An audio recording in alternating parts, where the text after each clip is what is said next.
Hello YouTube, it's William here with Gobernoppers Trains. I'm here today with my friend Varun from Varuning Trains, Hello. and we're going to be discussing our top 5 favorite Rivarossi engines. Before we actually dive into our top 5 favorites, we're just going to establish some rules for what makes the list and what doesn't. When we're looking at these engines, we're looking specifically at the engines. The sets that they come with are not taken into account. Basically what we did is we asked ourselves is that if our house was on fire and we could only grab 5 engines, which 5 would we take and why? So with that out of the way, let's dive right in, and we're going to be starting with Varun's number 5 pick. Alright, so for my number 5 pick, it would be the Milwaukee Road F7 Hudson. So for me, this is a very special engine because just have a look at it. This thing's absolutely stunning. There aren't a lot of models of Milwaukee Road's legendary F7 Hiawatha out there, and Rivarossi did a really good job with theirs. This engine looks absolutely beautiful with the streamlined casing, and overall the running quality is really impressive. Ever since I was really young, I've always been fascinated by the F7 Hiawatha in general, and when I was at the National Railroad Museum as a kid, I actually got a picture of one of these F7 Hiawathas pulling the Twin Cities Hiawatha by a frozen river. Ever since I saw that picture, this engine just kind of stuck with me, and after 7 years I finally got the opportunity to own one of these F7s and the entire set that goes with it. So for that reason, and the set in total, that's why it would be my number 5 pick.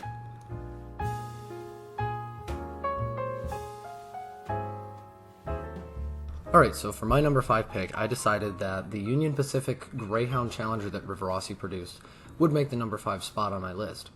The one shown here is a cab motor engine with the original brass worm gears and such. It's not a later red box model, but it still makes the list for a number of reasons. First of all, have a look at it. It's absolutely gorgeous. They did a fantastic job with the model overall, but the paint scheme on this one really makes it for me. In addition, the drive is very quiet for a cab mount motor, and it runs incredibly smoothly. Not to mention the running gear has some fantastic action, looks realistic, and the drive rods have a great amount of movement to them. Rivarossi is, of course, known for their bigger articulated locomotives, and I'm sure this would place higher on other people's lists. It's just that personally, the larger articulated engines are not a priority of mine. That being said, this model is absolutely stunning and is a fantastic addition to anyone's collection. If you are a fan of Union Pacific and you have the chance to pick one of these up, I strongly recommend doing so, as I'm incredibly happy with mine, and that is why it makes the number 5 spot on my list.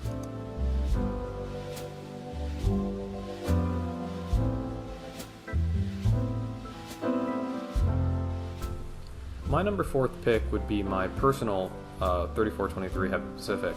Now the one shown here is obviously Will's, but my personal 3423 has quite the story attached to it.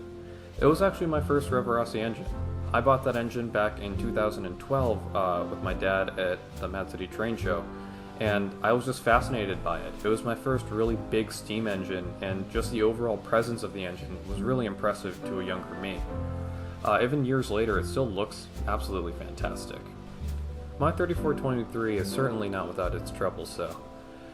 From the day I got it, it never quite ran right, and since I was younger, I really didn't know or did not have the tools to figure out what it really needed. It was only years later that actually Will here told me that it just needed new motor brushes, and after that, it's been a great runner. So after all these years, it's kind of nice seeing it run as well as it looks, and it still holds a lot of sentimental value to me. That's why it's my number 4 pick.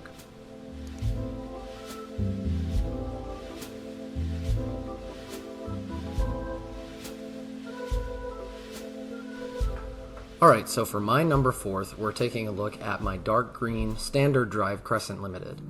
It's no secret that Rivarossi's Crescent is one of their most popular models. However, the variant that's currently on your screen is one of the rarest and, in my opinion, the most beautiful version of the Crescent that they produced. This engine is special because it features a standard drive with the fully fledged valve gear, the cab-mounted motor, chrome accents, and all of the bells and whistles of the standard drive series. However, the paint, color, and details are from the later Redbox run. This is an incredibly special engine, as very few were produced. I believe they were made during the transition era. I've only ever seen one other model of this engine, and when I bought this one, it was the last one I've seen since it was listed for sale. Getting my first Crescent was a huge deal for me, and so too was finding this one. Not to mention, it runs buttery smooth and might actually be my quietest Pacific. It is stunning, it is beautiful, and it's rare, and that's why it makes my number 4 spot.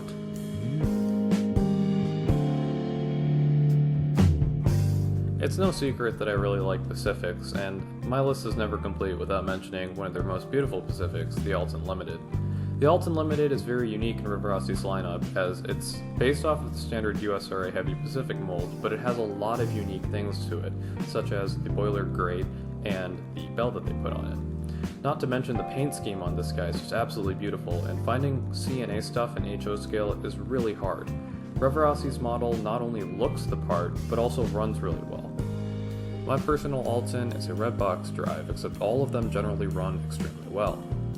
Overall, it's an extremely good looking model that also brings a lot of features to the table that a lot of other Heavy Pacifics, or for that matter HO scale engines as a whole, don't really seem to have. For that reason, it takes my number 3 spot.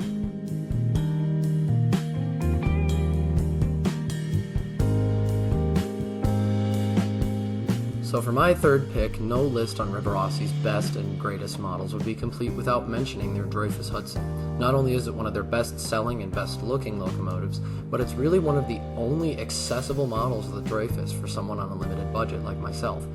This was my first Rivarossi engine, and it opened the entire can of worms that is just about all of the content on this channel. When I got this thing, I was blown away by how it looked, how easy it was to service, and how well it ran, and from that day forward, the rest is history.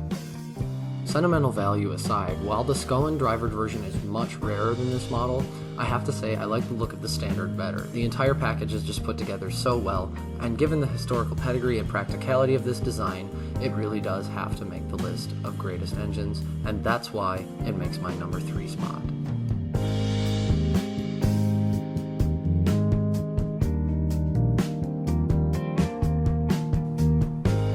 Sticking with the theme of Dreyfuss Hudsons, my number 2 pick would be Rivarossi's Scullin Dreyfuss Hudson.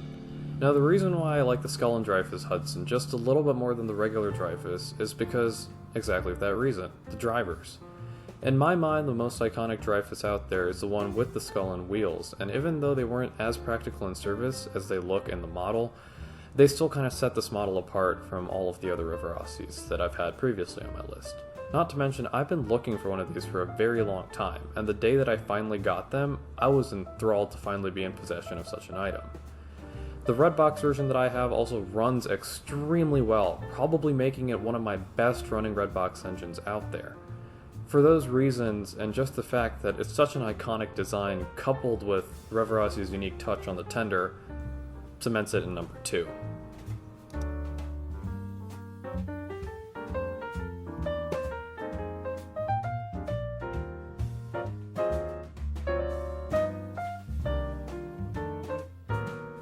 My second pick has already made the list, but I have to bring it back for my number 2. It's Rivarossi's Milwaukee Road F7 Hiawatha Hudson. In addition to there not being many of these models ever produced in general out there, Rivarossi's F7 is stunning in terms of detail, paintwork, and running quality. Simply put, this is one of their most attractive engines, and while there are certain things that are different from the prototype when you're buying a plastic model from this era, that kind of goes hand in hand. Fortunately, Rivarossi did a fantastic job on this engine, and it looks gorgeous. It can fill that slot on just about anyone's roster, and I know I said we're discounting sets, but the entire paint scheme and way the tender works with the rest of the consist is simply beautiful. For those reasons, it makes my number 2 spot, and chief among them is the fact that it is simply one of their most stunning and most attractive engines out there.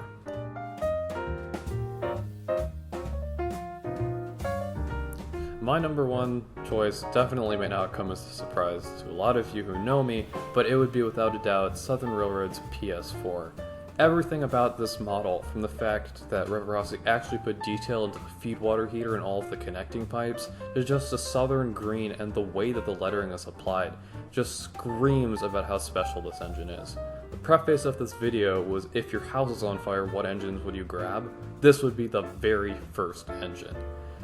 Everything about this model is just absolutely perfection in my eyes, and even though a lot of people may not like it for its inaccuracies, overall, it represents a very good example of the class as a whole. 1401 is a number on this engine, and yes, that is the engine preserved at the Smithsonian. And man, comparing pictures of the prototype and this thing side by side, you definitely see what they were going for. If you have a soft spot for Southern in your heart, you absolutely need this engine in your collection. And for that reason, it makes my number 1 spot on the list.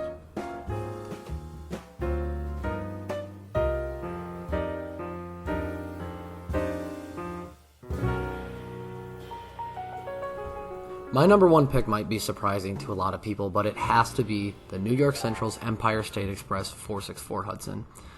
There were a lot of different engines that could have made the number 1 slot, but far and away the Empire State Express takes the cake. Simply put, I think this is the most stunning of any of the streamlined steamers. The paint scheme is incredible, the corrugated sides look amazing, the skull and drivers tie the whole thing together, and I've wanted one of these since I was a tiny little kid. Finally, bringing one of these home more than exceeded my expectations, as this model has more runtime than just about any of my other Rivarossi engines. Whenever this thing is on the track, it's a special day. Given the price point of this engine, how good it looks, and how well it runs, it's honestly a crime that these don't get talked about and enjoyed more than they currently are. I currently have 2 of them, and they are among the best and most loved engines in my collection. And for that reason, Rivarossi's Empire State Express takes my number 1 spot.